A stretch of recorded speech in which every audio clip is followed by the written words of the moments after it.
Paz e bem, seja mais uma vez bem-vindo ao nosso canal Padre Alisson Parro Oficial. É um prazer tê-lo aqui comigo nesse momento.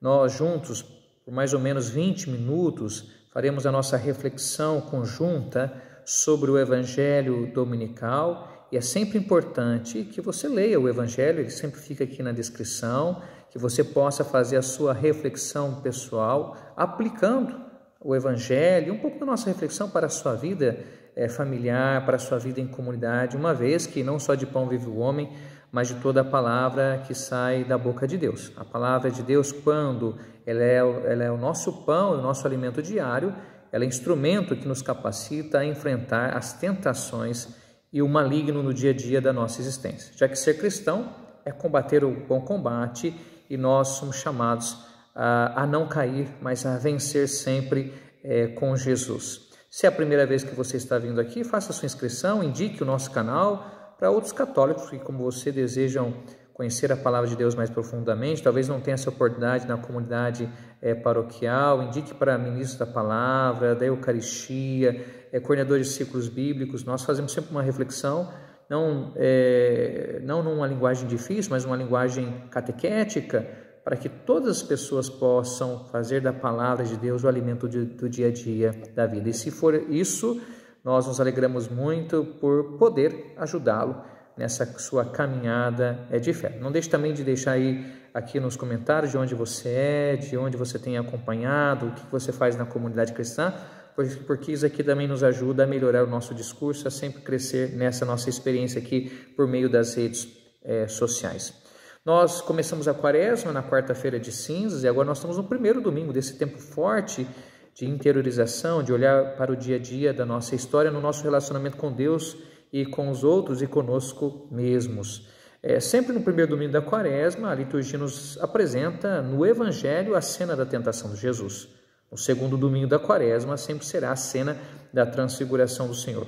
Existe a dinâmica litúrgica nos apresentar como Jesus assume a sua missão, como ele sendo verdadeiro homem e ao mesmo tempo verdadeiro Senhor de nossas vidas, ele assume essa dimensão do combate, do mal, como ele vence essa realidade e manifesta o reino de Deus para cada um de nós. E aí, a depender do ano litúrgico, a sua particularidade, nós veremos um aspecto da quaresma. Este ano nós vivemos o ano C, dedicado ao evangelista Lucas. Então, o terceiro, quarto e quinto domingo vão falar muito para nós sobre a realidade da necessidade de convertermos o nosso pecado, de fazermos a experiência de nós sermos filhos pródigos e de não jogarmos, uma vez fazendo a experiência de filhos pródigos, uma vez sendo perdoados, de nós não jogarmos as pedras naqueles que são os pecadores, de nós acolhermos esses irmãos que precisam, como nós que somos também pecadores perdoados, dessa experiência de renovação, de ressignificação, porque todos nós precisamos do perdão divino. Então, você entrando nessa quaresma, eu já introduzo um pouco isso, você vai ver isso por meio das nossas reflexões, como depois, a partir do terceiro até o quinto domingo da quaresma, nós trabalharemos essa pedagogia com você. Mas já fica aí, já antecipadamente, um pouquinho do que nós iremos trabalhar nas próximas semanas. Vamos então olhar o Evangelho. Eu vou deixar aqui em cima o link para uma reflexão que nós fizemos na festa do batismo do Senhor. Por que eu estou dizendo isso? Já que o que antecede o Evangelho de hoje, das cenas das tentações em Lucas, é a cena do batismo de Jesus, Jesus que é batizado, que recebe o Espírito Santo e escuta do céu, tu és o meu filho, eu hoje te gerei. Depois Lucas também apresenta para nós uma genealogia que chega até Adão e depois de Adão, filho de Deus. Então, por que eu estou dizendo isso aqui para você? É importante observar que na cena da tentação de Lucas, duas vezes o tentador vai dizer a Jesus, Lucas vai nos apresentar isso, se tu és filho de Deus. Então, nós já vimos na cena do batismo o pai dizendo, tu és o meu filho, hoje te gerei.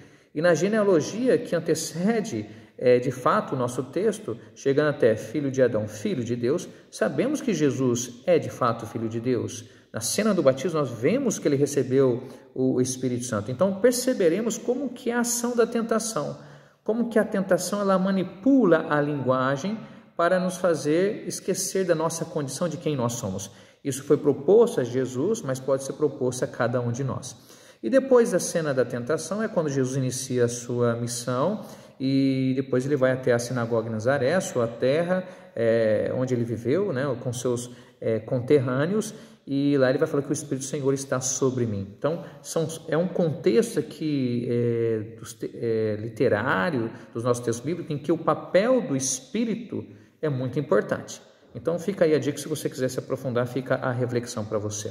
Vamos então olhar o Evangelho e já indico uma coisa. A maneira como Lucas organiza a cena das tentações ela é um pouquinho diferente de Mateus. A ordem das tentações ela é um pouco diferente. Você depois pode comparar esse texto. Aqui nós estamos em Lucas capítulo 4, de 1 a 3. Lá também em Mateus capítulo 4 você tem a cena das tentações, certo? A organização das tentações é diferente, mas praticamente são as mesmas. Marcos diz que Jesus foi tentado, mas não nos apresenta quais são as tentações. Então, nós, graças a Mateus e Lucas, nós temos essa oportunidade de refletir sobre aquilo que é a tentação. Os evangelistas não querem dizer que Jesus só teve essas tentações, essas 3 tentações, veremos isso claramente em Lucas, mas é um exemplo, é um critério para nós analisarmos e observar a nossa vida. A pergunta é, por que Jesus foi tentado e por que nós somos tentados? Primeira coisa, nós somos tentados por causa da nossa própria condição, nós somos limitados, isso aqui não é negativo, nós somos criaturas, nós não temos a visão total da realidade. Quando nós não temos a visão total da realidade, nem a capacidade de refletir sobre essa totalidade, nós temos que fazer escolhas. Então, pelo fato de nós fazermos as escolhas, as nossas escolhas elas podem ser errôneas. O problema não é a gente escolher de maneira errônea por causa do limite da nossa situação existencial. O problema é nós escolhermos erroneamente, não por causa desse limite, mas por causa que nós fomos influenciados, manipulados, deixamos ser guiados por outras vozes que não é a voz de Deus. Então, nessa cena aqui da tentação, veja que Jesus vai ser guiado pelo Espírito. Assim como ele, pelo nosso batismo, e eu estou falando isso porque a quaresma é um tempo de preparação dos catecúmenos, pelo batismo nós recebemos o Espírito, e é a voz do Espírito que deve nos guiar. Vamos então olhar aqui o versículo 1, diz o seguinte, olha lá, que legal. Naquele tempo, Jesus, cheio do Espírito Santo, voltou do Jordão, e no deserto ele era guiado pelo Espírito. Porque Jesus está cheio do Espírito? Porque ele recebeu o Espírito no dia do batismo. E nós também somos cheios do Espírito Santo graças ao nosso batismo. Paulo vai dizer que nós somos templos do Espírito Santo. O nosso corpo é templo do Espírito Santo. E como o Espírito fez isso com Jesus, nessa quaresma também o Espírito vai nos guiar para o deserto. Mas nós não iremos para o deserto vazios, mas iremos plenificados pela presença do amor de Deus, da graça de Deus. Veja, guiado pelo Espírito. É o Espírito quem guia Jesus. Aqui eu chamo a atenção para você perceber no Evangelho, quem guia o quê? O verbo guiar, conduzir, foi levado, é muito importante no texto. Quem conduz a nossa vida? Nós somos conduzidos realmente pelo Espírito ou nós somos conduzidos pelas forças demoníacas e diabólicas presentes na realidade do mundo? Será que nós somos sensíveis a esse Espírito que age na nossa vida? Veja, foi para o deserto. Por que o deserto aqui?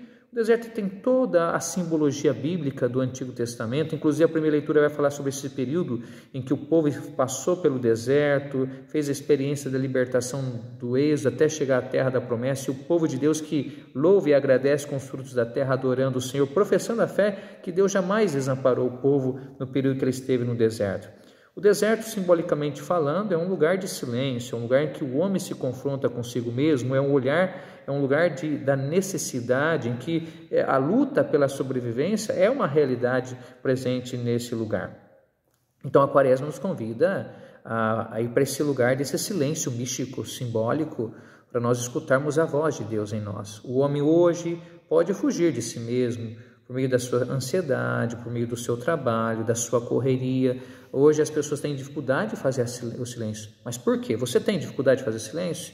Você tem dificuldade de ir para esse deserto? Você é chamado a deixar que o Espírito lhe conduza para o deserto, para você passar por esse momento de prova e de superação como Jesus passou. Também o povo de Deus que esteve no deserto, então Jesus ele reassume na sua vida a experiência de Israel no deserto.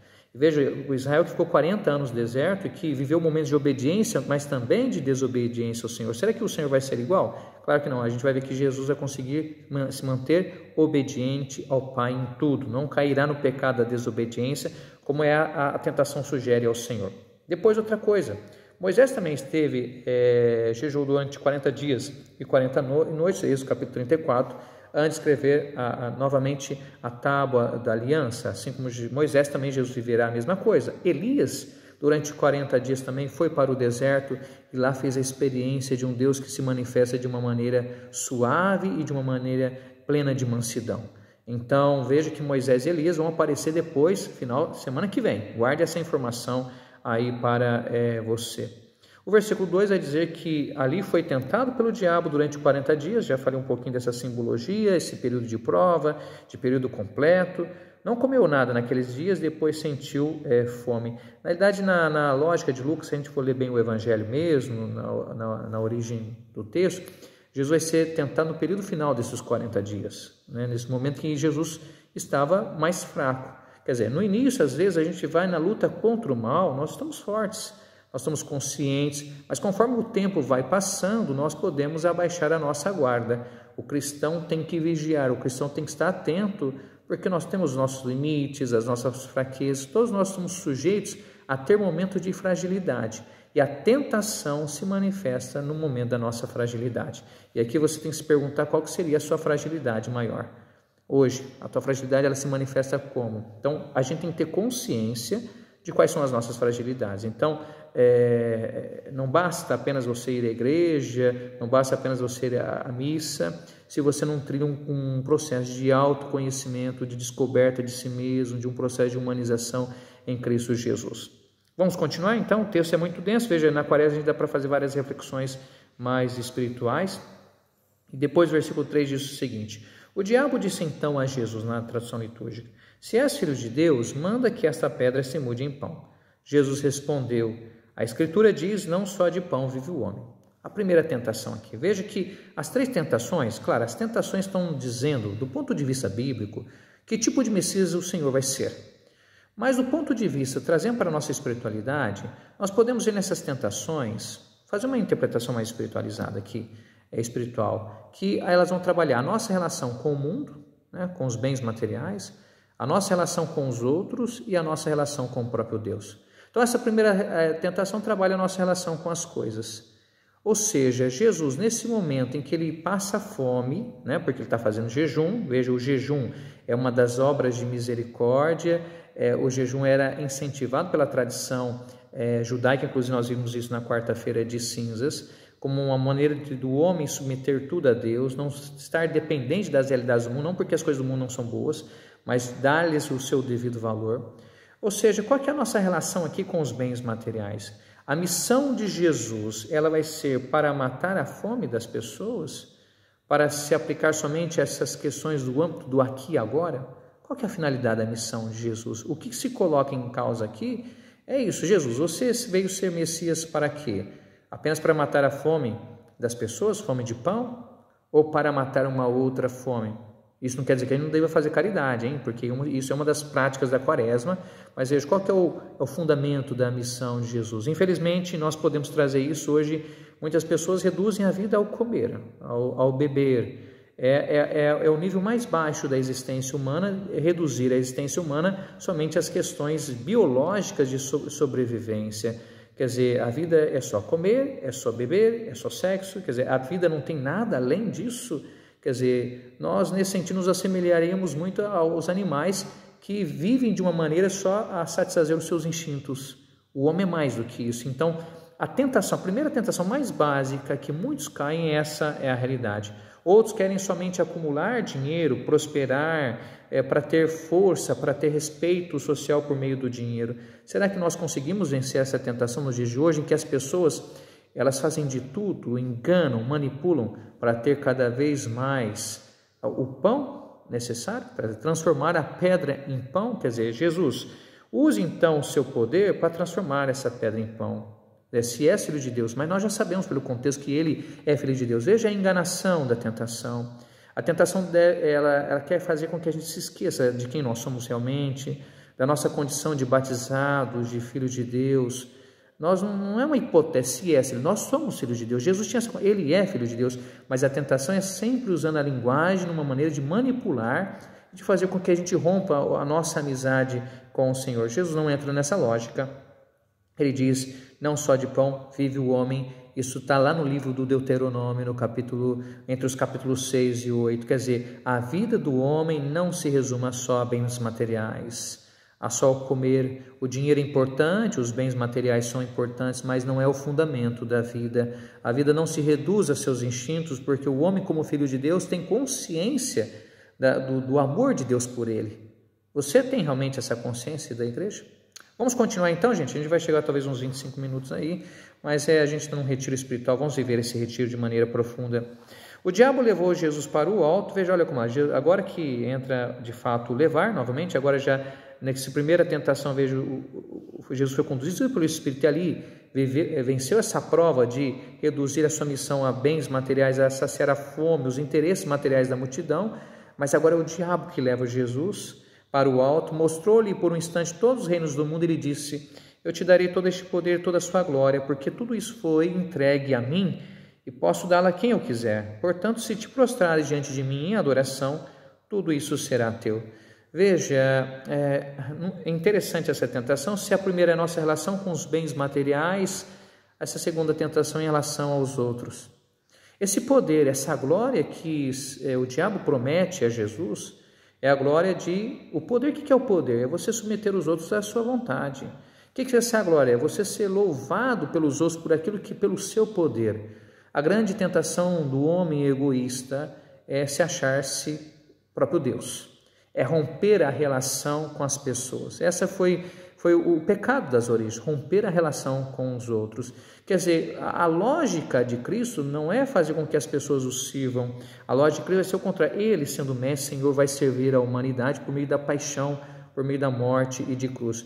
Quer dizer, Deus não nega que nós podemos ser grandes, mas como nós seremos grandes? Somente se nós formos servidores. A verdadeira glória do Cristo, então, é servir. E veja que aqui, a hora que mostrar os reinos deste mundo, veja os reinos em contraposição ao reino de Deus. Quer dizer que Satanás, então, tem uma espécie de reino. Lucas apresenta o diabo como está a serviço do diabo os demônios e os espíritos impuros. E ele vai falar, se até Satanás está dividido, o seu reino não ficará em pé. Mas por que esse mundo do poder está ligado à lógica diabólica? Porque a lógica diabólica é a lógica do egoísmo. Não quer dizer que a gente não possa exercer o poder, mas geralmente a maneira como esses reinos, os impérios, aqui Lucas está falando da questão imperial romana, é baseado na força, na prepotência, na violência, no poder das armas, na morte das pessoas. O reino de Jesus não é esse. E se Jesus se submete ao diabo, no fundo ele pode receber essa glória, ele pode receber o reino, mas o reino verdadeiro não seria dele, seria do diabo. Então o poder humano passa. Então Jesus não quer ser o Messias do poder, ele não vai usar isso a seu favor, mas na realidade ele vai viver em tudo a condição humana, exceto no pecado, sendo um servidor, assumindo o mistério da cruz. E aí Jesus fala, versículo 8, a Escritura diz, adorarás o Senhor teu Deus e a Ele servirás. Somente a Ele servirás. Aqui a tradução litúrgica no versículo 7 fala, se prostrar diante de mim em adoração, não existe em adoração. A prostração no sentido que de uma obediência, de uma inclinação, é a fidelidade política à realidade diabólica, mas aqui interpretado em termos de adoração. O que é prestar aqui então, adorar o Senhor teu Deus e somente a Ele servirá? Quem adora o Senhor? Quem escuta a palavra? Quando nós escutamos a palavra e vivemos segundo essa palavra, nós obedecemos a Deus, nós o servimos. Então, se o homem serve a Deus e escuta, inclusive as realidades de poder, inclusive as realidades humanas serão utilizadas para a maior glória do Senhor e não para a glória do próprio homem. É um perigo sempre o poder. O poder é como uma faca, pode ser usado para o bem, pode ser usado para o mal. Tudo depende se você sabe de fato conduzir segundo o amor de Deus e a sua misericórdia, ou segundo o desejo egoístico de que as pessoas te coloquem no altar, no pedestal, e te incensem, te elogiem para que você seja um verdadeiro Deus. Vamos olhar a terceira tentação. Veja o versículo 9, depois o diabo levou Jesus a Jerusalém, colocou sobre a parte mais alta do templo, chamado pináculo, Ele diz: se és filho de Deus, atira-te daqui abaixo, porque a Escritura diz: Deus ordenará aos seus anjos a teu respeito que te guardem com cuidado. E ainda mais, eles te livrarão nas mãos para que não tropecem em alguma pedra. Veja, o pináculo lá no templo ficava perto do pórtico real e dava mais ou menos 60 metros de altura, olhando para o Vale do Cedrão, então é um lugar alto. Te jogue aqui, Jesus, para baixo, porque o Pai vai te enviar o anjo para que você não caia nem se machuque. O diabo aqui cita o Salmo 91, versículos 11 e 12, que vai aparecer no Salmo, então faça essa ligação, isso é evidente no Salmo que nós vamos cantar. Mas qual que é o sentido de proteção aqui? Veja, se a primeira tentação é em relação com as coisas do mundo, a segunda, a tentação em relação aos outros, a tentação do poder submeter os outros à nossa vontade, por meio dos diversos impérios, realidades políticas e sociais. A terceira tentação é submeter Deus aos nossos caprichos, usando inclusive a palavra de Deus. Infelizmente, essa talvez seja a grande tentação hoje de muitos cristãos, inclusive no Brasil, por meio de perspectivas ideológicas, religiosas que vão entrando inclusive na nossa igreja, de achar que Deus tem que fazer a nossa vontade. Jesus, ele nega isso. Jesus jamais colocou o Pai em questão para que o Pai fizesse a sua vontade. Ele vai dizer no jeito assim: Pai, afaste de mim esse cálice, no entanto não seja feita a minha, mas a tua vontade, ó Pai. E no momento da sua maior tentação, na cruz, Jesus vai dizer: Pai, em tuas mãos eu entrego o meu espírito. Então essa interpretação deformada, a palavra de Deus, ela pode ser usada como instrumento diabólico e satânico para desviar as pessoas da verdadeira imagem de Deus. Essa imagem de Deus que Satanás propõe, que é uma imagem diabólica, porque se Deus é um ídolo, o que é um ídolo? Pode ir à igreja, pode falar que louva o Senhor, amém, aleluia, glória a Deus, mas se você pensa que Deus existe para fazer os teus caprichos, meus irmãos, isso não é cristianismo. Infelizmente, nós temos pessoas que estão gerando cada vez mais essa mentalidade deturpada, pois cada vez mais aumenta o número de pessoas que se dizem cristãs, mas não querem ir à igreja. Não, Deus não existe para os nossos caprichos. A nossa relação com Deus é de gratuidade, não é de interesse. Isso é um ídolo. Colocar Deus para preencher as nossas lacunas afetivas, as nossas lacunas de poder.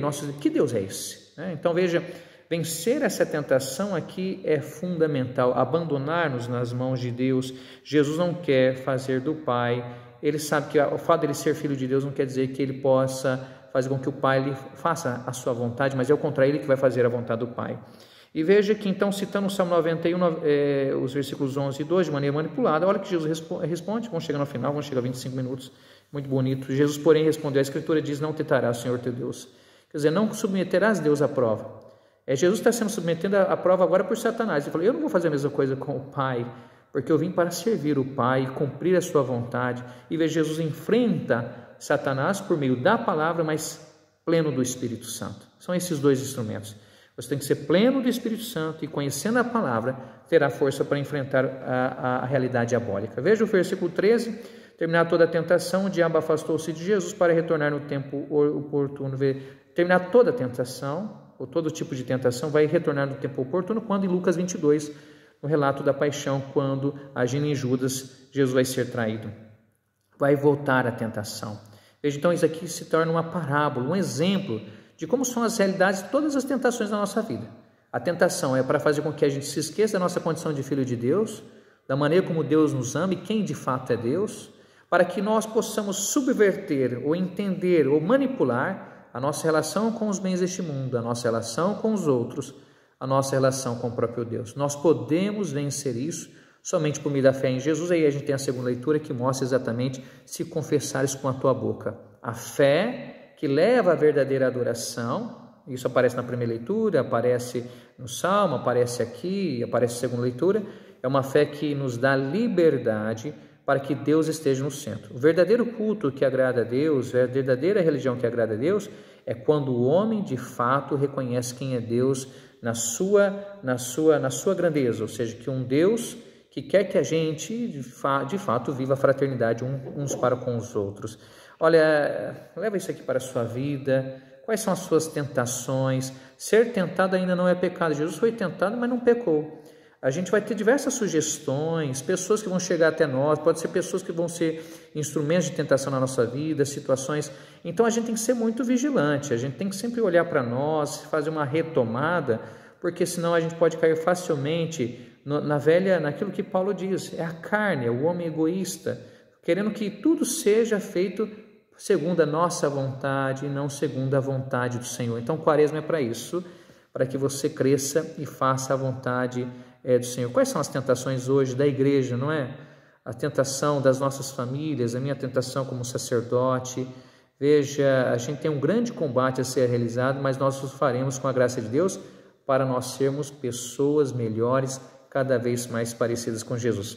Fica aí uma dica, mais uma reflexão mais de natureza espiritual hoje, que você possa de fato viver santamente essa Quaresma. Então curta,